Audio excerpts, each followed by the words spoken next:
the station covering all of the DMV. This is DC News Now. We got some rainfall into the region as we currently speak. The winds are gusty at best, but we're going to see more of those winds continue as we head into the afternoon. A high wind warning is in effect for the area. Developing this morning on DC News Now, Trump indicted the former president, becoming the very first ever to face legal charges. What we know and what we still don't know about the historic investigation into Donald Trump, when he could be arrested, and when he will face a judge. We'll get you up to speed on that this morning. It just shows a profound lack of understanding of what actually goes on in schools. Books banned. Why a local school district is removing certain titles from its library shelves. Some parents say they are fed up.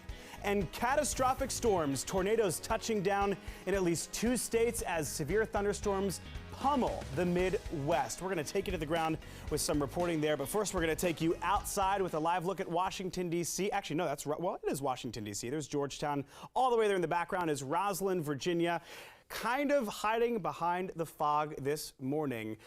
It's representing, what we're going to see the entire day. Not the best day of the week for sure, and the winds are only going to get stronger. Derek Bowen joining us there from the Weather Center. Derek, good morning to you. Yeah, the wind, or not just the winds, but the rain and the fog this morning heading over from Hagerstown, going over South Mountain, and going even down I-270 was absolutely atrocious this morning, to say the very least, despite having a little bit of wind out there. We have, of course, that misty rain at the current rate across D.C. right now, going all the way down to the south towards Fredericksburg, out to Germantown, even some heavier showers over South Mountain at this current time, going into Hagerstown, seeing, of course, a few rain showers there. After this rain pulls through, we're looking at, of course, those stronger winds to continue throughout the day. We had some heavier showers and thunder showers earlier.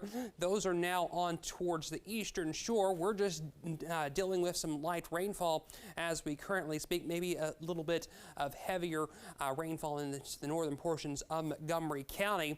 All in all, back over to Hagerstown, there's that, of course, that heavy rain over South Mountain as we currently speak. Going down toward the south Winchester, seeing some moderate to heavier rain showers back off that way.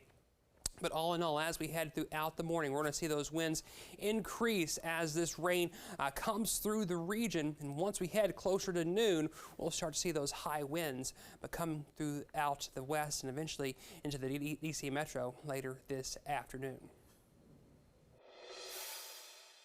I also spoke with the FEMA director, Criswell, earlier this evening, and have already requested federal assistance, and they are working quickly to make sure that any resources that we need on the ground here will be provided. Our message and our mission is really simple. The people come first and the paperwork will come second. All right, this morning, devastation and destruction across the South and Midwest as torrential downpours and high winds blast through the region. You just heard there from the governor of Arkansas, Sarah Huckabee Sanders, saying the paperwork, the details, they're going to be figured out later, because getting rescue and recovery crews on the ground is the top priority right now. We know that Arkansas is under a state of emergency this morning. 100 members of the state's National Guard have been activated. Not only were homes and businesses destroyed, as you see there, we're also learning of multiple injuries and fatalities because of this. So let's get you up to speed on what we can confirm this morning. At this hour, officials are reporting 7 people have died because of these storms. That death toll slowly ticking up this morning. These happened in multiple towns in Arkansas and also at a concert in Illinois. We're actually going to have more on that concert in just a few minutes.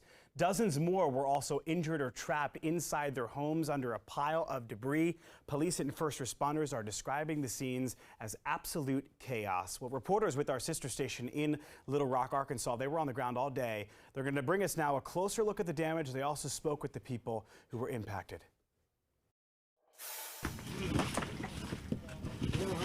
It feels like a war zone or something, almost like a bomb went off out here. Roofs ripped, cars cleaved, and trees toppled all across the neighborhood surrounding Osage and Pontiac drives in North Little Rock. It just brought the entire back deck up to the front, and everybody was just panicking. Zachary Phillips is one person who lost everything, his home completely exposed, and his whole family is hoping to stay with friends until they can plan what's next.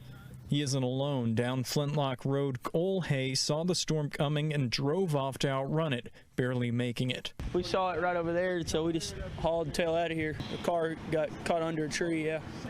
And they were pulling him out. All afternoon, emergency responders worked to clear streets. At the same time, people walked over debris to collect anything they could. Our friend is out of town, and her animals were home, and so she called me because our house was destroyed, but the dogs are still inside.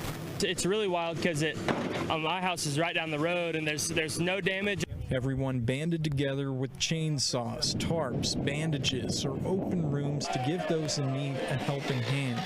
But what comes next is still a mystery to these homeowners, and they hope they can find an answer to it soon. I hope that everybody's all right, and I hope that everybody keeps on keeping on. But I hope I never see anything like this again. Yeah, well, the storms, they didn't stop in Arkansas, that's for sure. These images that you're looking at on your screen here show the scene of a concert in Illinois that we just mentioned a couple moments ago. The storm ripped off the roof of the theater where that concert was being held.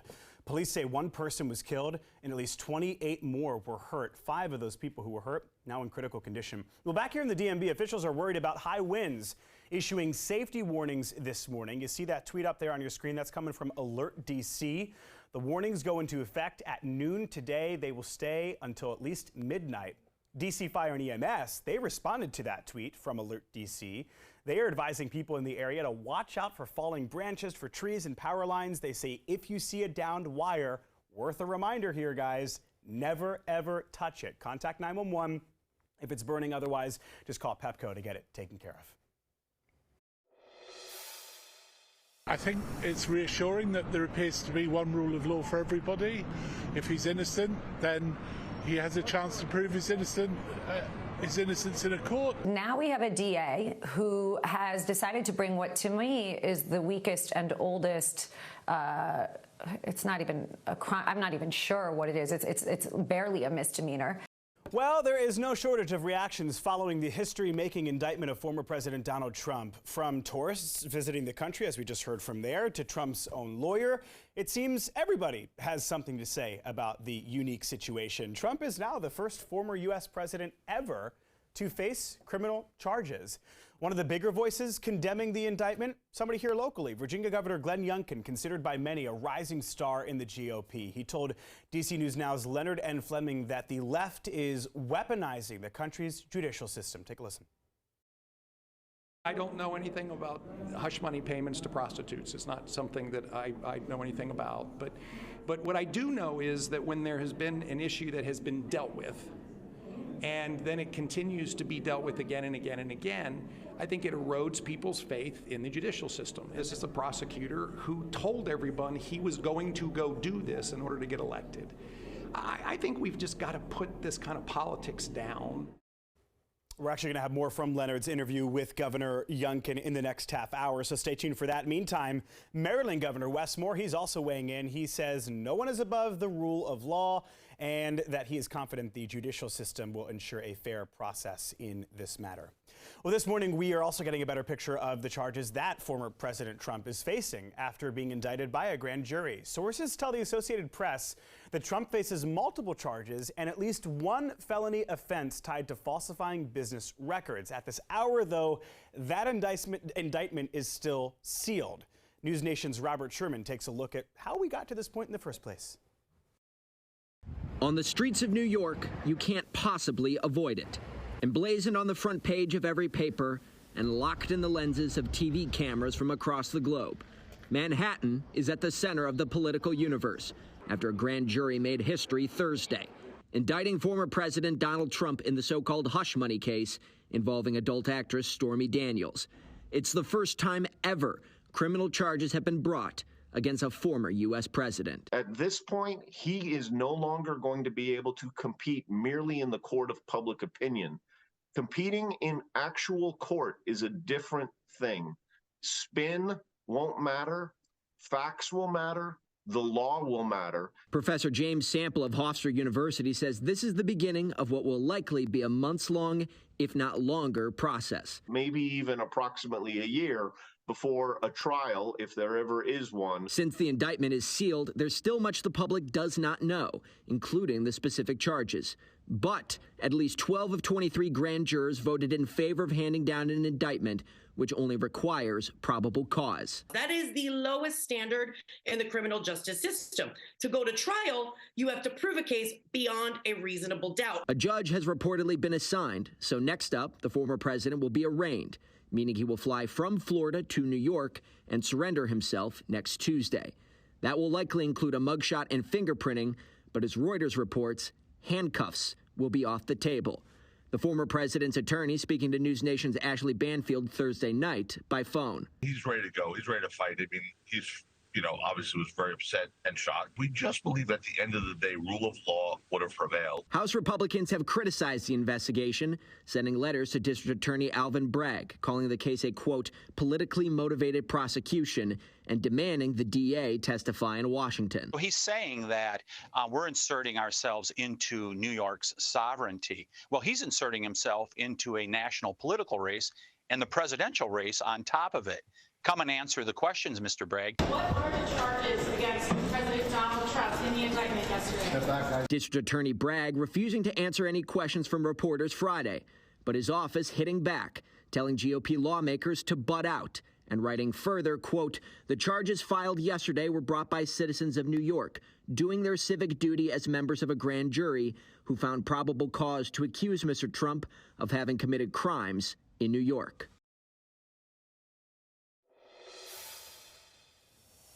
It is very drizzly out there at the current moment. The wind speeds are not as windy as they were 2 hours ago, but give it a few hours, we're going to see more of those winds continue to whip up as we head about today. A high wind warning is in effect for the area.